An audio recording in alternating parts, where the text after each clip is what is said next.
Having scaled and exited multiple SaaS companies, I have made tons of mistakes as a founder and I've learned from them.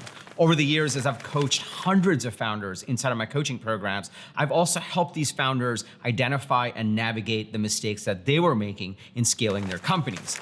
In this episode, I'm gonna walk you through the top 10 commonly made mistakes, avoidable mistakes, so that you're able to recognize them and you're able to move through these challenges faster. And once you understand what these mistakes are and you recognize them and you overcome them, you will be able to accelerate your path to the next stage of growth. Intro.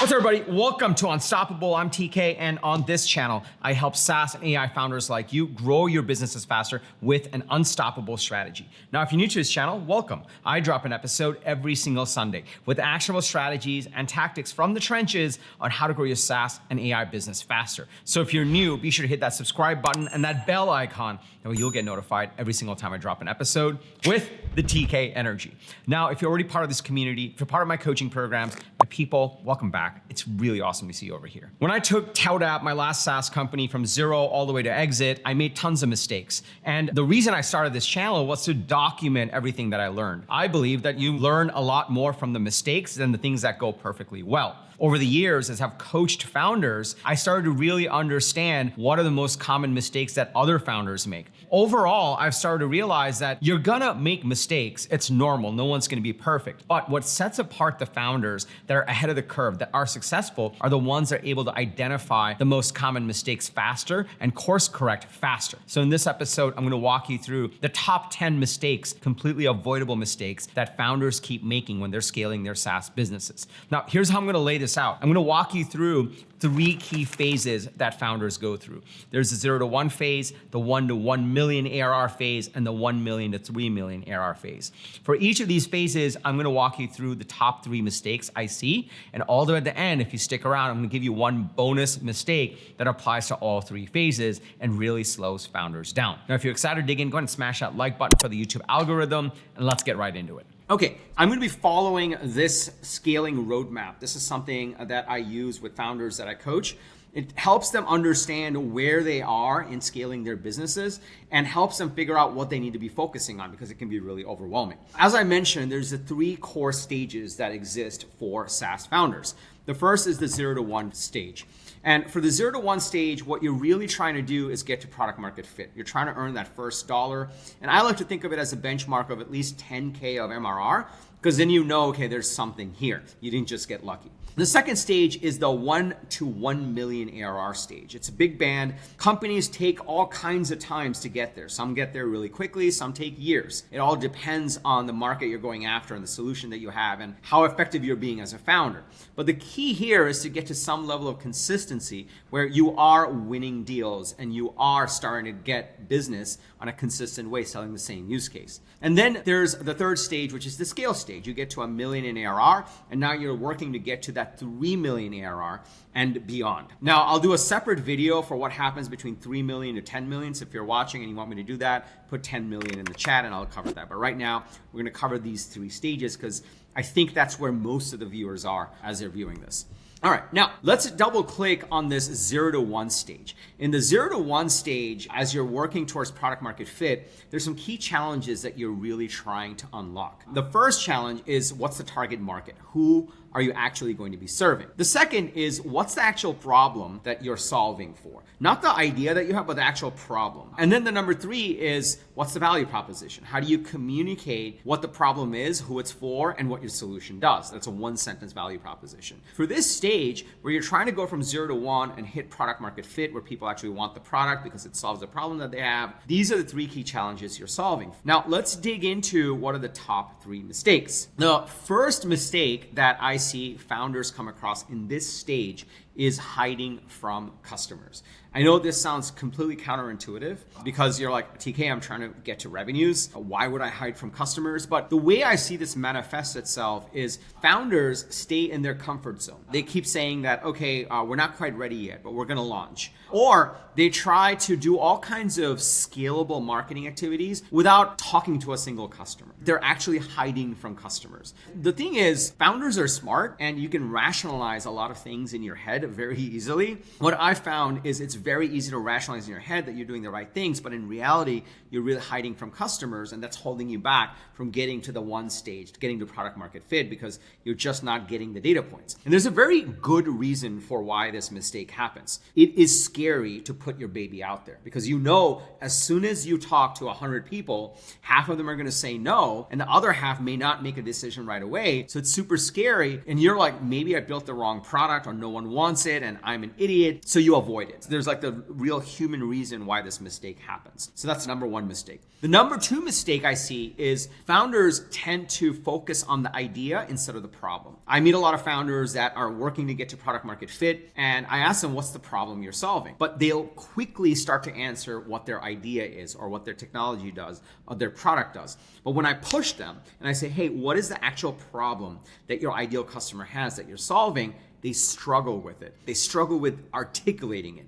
And these kind of stack because they're not talking to enough customers. They can't clearly articulate the problem the way the ideal customer would. And so they obsess about the idea, and they keep trying to sell the idea. They keep working on the idea instead of focusing on, well, what's the problem? Because if you can articulate the problem, then it's a lot easier to approach these people and say, hey, do you have this problem? We help you solve it. And if they're like, it's not really that big of a deal, then you know that you're not going to hit product market fit because you're not aligned to the right problem. And the third one, again, these stack, is because you're hiding from customers, you're obsessing about your idea instead of the problem. You keep telling yourself that you're just one more feature away. I call this the one more feature trap. And so what founders do is they say, you know what? The reason we're not selling is because we don't have this one feature.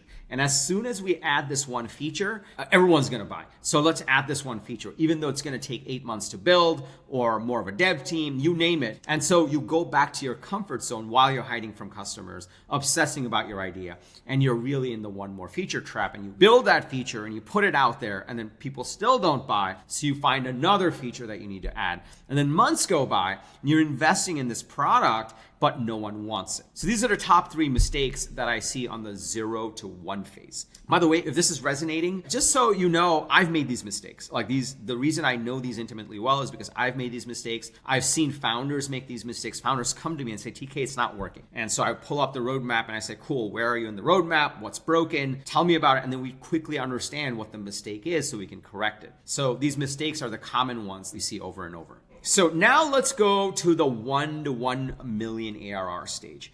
This is the stage where your goal is to get to consistency. And consistency is you're selling a similar use case to a similar group of customers. If you are selling 5 different features to 5 different groups of people, chances are you're not really going to get to 1 million ARR, or it's going to take a very long time. So what you're really trying to do once you earn your first set of revenue is, what's the use case, what's the group of people, and how do we consistently sell to them? The key challenge is that you're working in this stage is you're trying to figure out what your ideal customer profile is. A lot of times in this stage, there are 2 or 3 different ideal customers that you could be going after, but the companies that quickly get to 1 million ARR really focus on their ICP, and they're trying to figure out what that ICP should be. Creating an ICP is not the hard part. The hard part is making the decision on the right ICP and talking through it, or testing and figuring out which one to double down on. The second one is you're trying to get to a consistent lead machine. That's the next challenge. You need to get consistent flow of leads coming in from that ICP.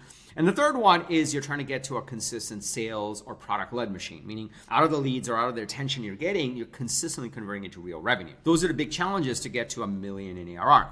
Unless you figure those things out, you're never going to get to 1 million ARR. Now, here are the top 3 mistakes that I see founders make in this stage. The first one, I see this all the time. And people rail on me on this channel. They say like, oh my God, TK, you have it against fractional CMOs. And there's a reason for it. It's because I've met so many founders that have gotten burned by outsourcing go to market. And it's not just fractional CMOs who've never had a real CMO job, by the way. Check their LinkedIn, you'll see. I saw a fractional CMO that was pitching one of the founders that I coach. He'd never even been in marketing. He was a sales guy. And not even a sales guy, a partnerships guy. He had no business talking about marketing. But the real root of it is founders are outsourcing the go to market. They're saying, oh, I'll hire that outbound agency, or I'll hire that marketing demand gen agency, or I'll hire that fractional CMO. And that way I don't have to figure out what my ICP is, or what my lead machine is, or what my sales process is. And founders basically make this mistake over and over. One, because it's easy. It's easy to just outsource it and pay some money. But two, it helps you avoid the pain. It ties back to the 0 to 1 phase where you're kind of hiding from customers. It's the founders that embrace founder-led go-to-market in the 1 to 1 million ARR stage. They're the ones that scale faster. So the first mistake I always see is outsourcing go-to-market instead of the founders learning how to do go-to-market and getting in front of the customers and getting that machine going. The biggest reason to do this is once you figure it out and you have the playbook, then you can recruit really great marketers and salespeople because they're going to meet you and they're going to say, oh my God, this founder knows their stuff. I can totally scale this thing. Whereas if you're trying to outsource and you have nothing, the people that are pitching you or the people that you're able to hire or able to recruit are the people that no one else is hiring because they already know they suck. The number 2 mistake is premature scaling. Premature scaling is when you think you have product market fit and you think you have consistency and you're like, let's burn. Let's hire the 10 reps. Let's hire the SDRs. Let's spend $100,000 on marketing. It's premature scaling, meaning you're trying to scale before you really reached consistency. And this is one of the things I always highlight to founders. They're like, I'm ready to scale. I'm like, well, do you have consistency? Because scale comes after consistency. Then you scale. When you're consistent with the ICP and the message and the motions, then you can say, you know what? These numbers are holding steady. They're continuously winning revenue. Let's now figure out what to double down on. That's how you scale. But if you have nothing, you don't have consistency. It's like you got lucky on a bunch of deals or you're kind of winning deals, but it's not consistent. Then you can't scale. You're trying to get to consistency. So that's the mistake number 2, premature scaling. And then number 3, I see this all the time and it drives me nuts, is confusing likes for leads. This manifests itself in a couple of ways. One, I see some founders that are like, I'm going to an event. And they go to a bunch of events and everyone's like, oh my God, this is so great. And they love it and they spend money on these events. They fly, they spend their time. Then they come back and I'm like, cool. What was the pipeline that came out of that event and how much revenue came from the last 3 events you went to? And the answer is usually not enough or 0.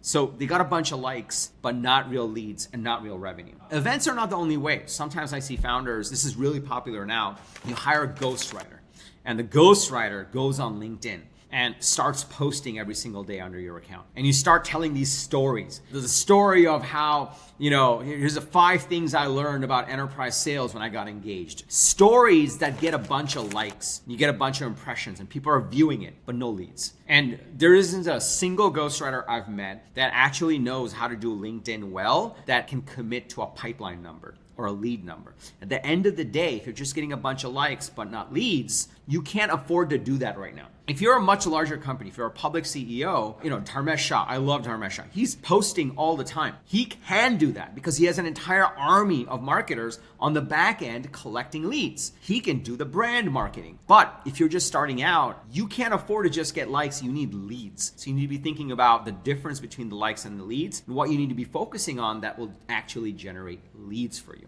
So that's a top mistake that I see. Now, before I go to the 3rd stage and before I go to the bonus one that applies across all stages and really slows down founders, let me pause here for a second.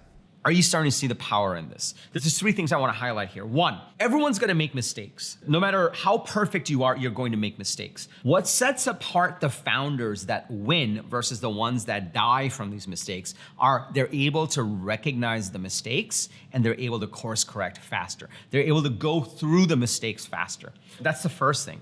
The second thing is this happens over and over. So don't beat yourself up over it. The only thing that matters is if you take the next step to correct these mistakes. And the third thing is the YouTube algorithm just absolutely loves it when you smash that like button. So if you are enjoying this, if you're getting value from this, if you're getting jazzed by this, go ahead and smash that like button for the YouTube algorithm. It loves it when you do that. Also, in all seriousness, these mistakes are near and dear to my heart because it truly breaks my heart when I see founders showing up every day, working so hard, having taken so much risk, but they're still stuck on these common mistakes. And that's why I wanted to create this video. So if you are getting value, also give me a yes in the comments below. Also, if you're in this phase where you're looking to drive growth for your SaaS business and you want to reduce what I call the execution risk, you want to avoid these mistakes, you want to get through these mistakes faster, and you want my coaching so I can guide you in this path, be sure to check out my SaaS Go To Market coaching program. You don't have to go anywhere right now. I'll tell you more about it at the end of this episode. Let's go to the next phase and let's talk about the bonus mistake as well. The third phase, this is where you get to 1 million. Now, only 4% of companies get to 1 million in ARR, which is a wild statistic.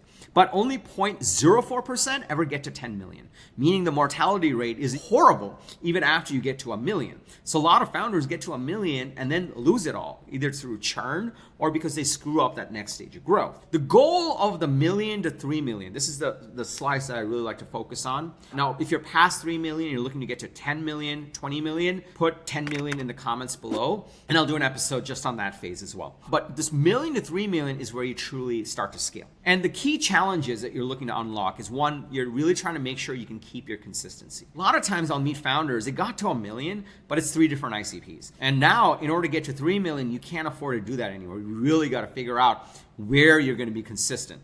The second challenge that you're trying to unlock is who do I need versus what do I need to do? You got to 1 million because you got great at figuring out all these pieces. You did the founder-led go-to-market. You didn't outsource it. But ironically, once you get to 1 million, looking to get to 3 million, you have to start thinking about who do I need on the team? Who do I need help from? Who do I need as support, as advice, or to do the things versus what do I need to do? It's a shift. And the third one is you need to think about your unit economics. When you're scaling, it's very easy to burn money. So you really have to think about, is this actually net profitable, just even on a customer basis or on a channel basis? Maybe not on an overall basis if you're VC backed, but at least you have to think about the unit economics. Otherwise, you won't be able to raise your Series A. Okay, now the top 3 mistakes in this stage. Number 1, you chase the new versus doubling down.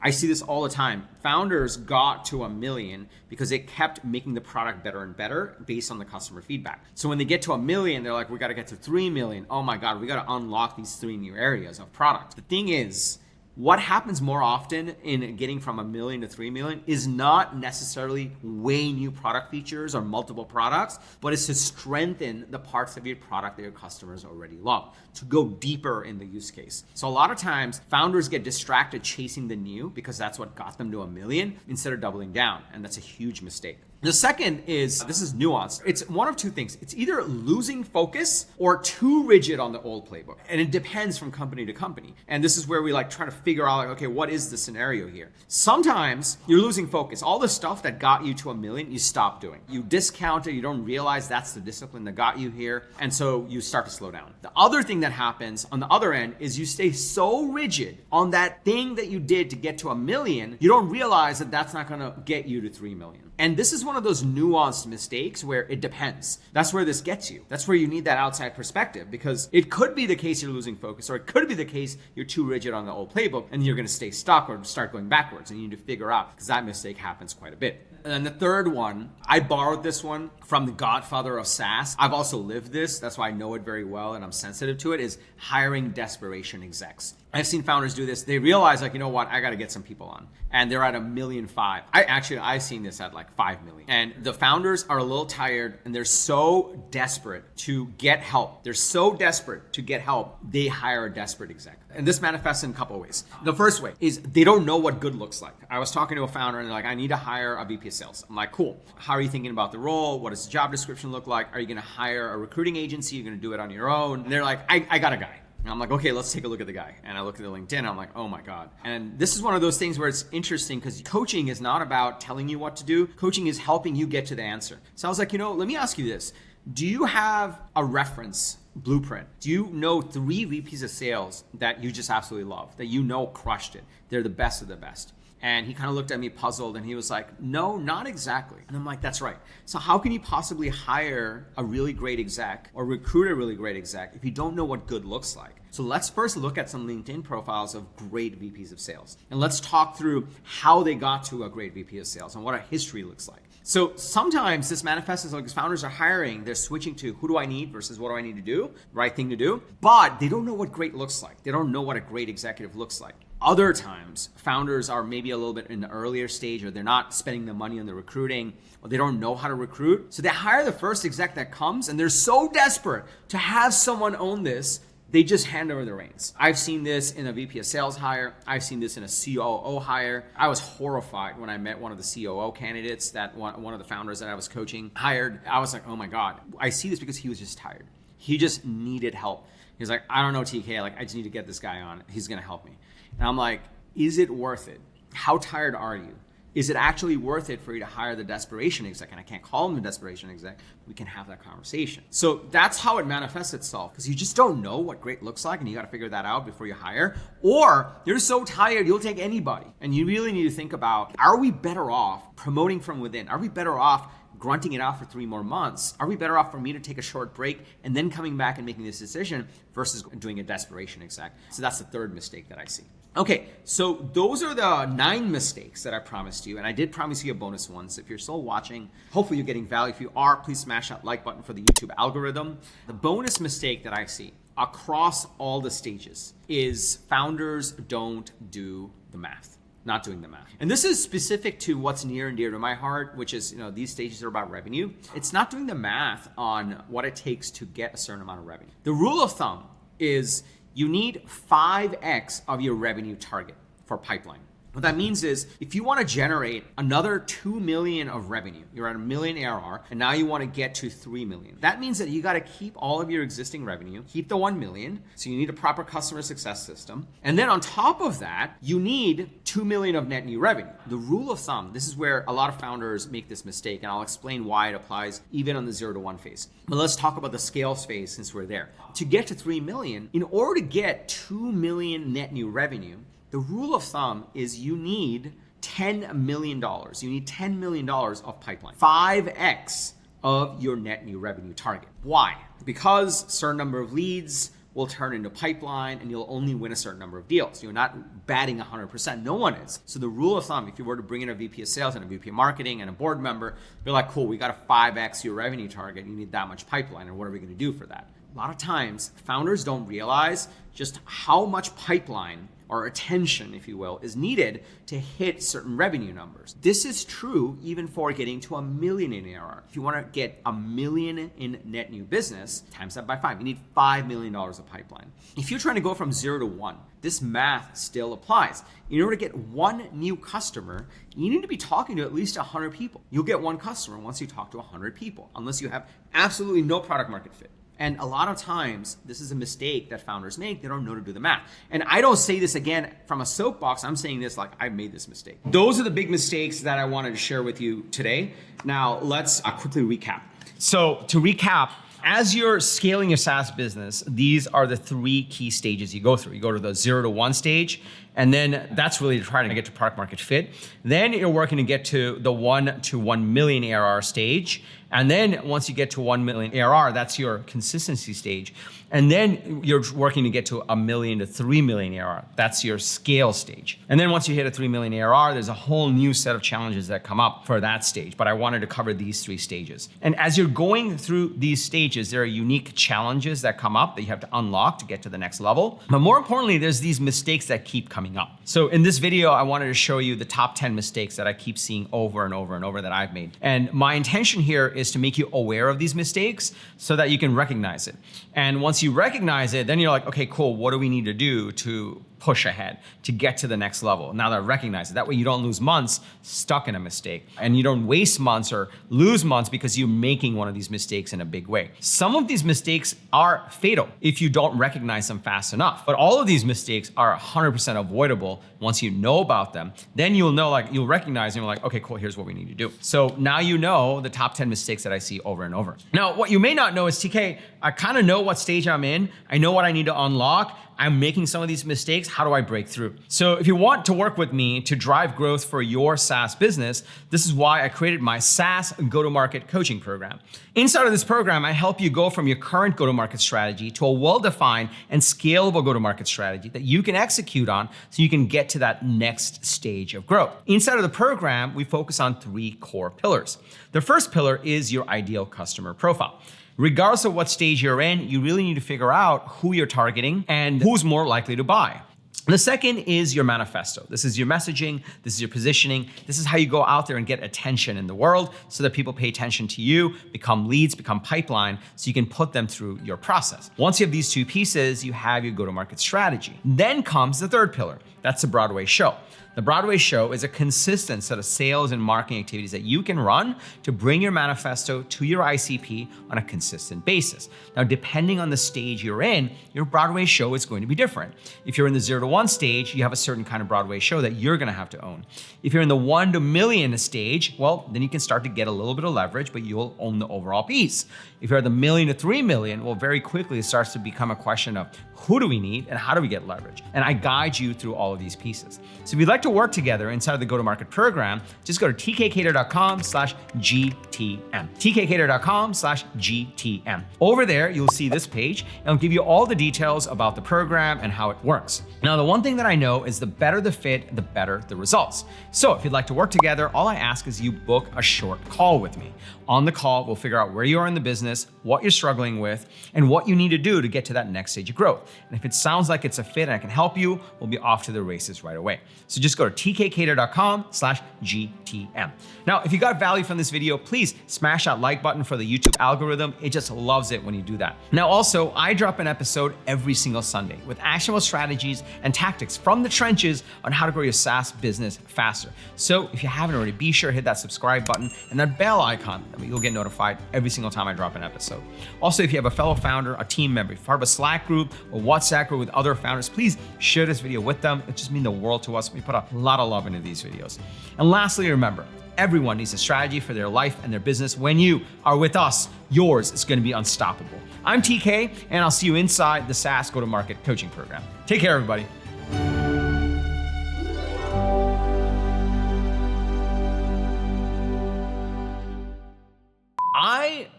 What is the third thing? Oh, every single Saturday.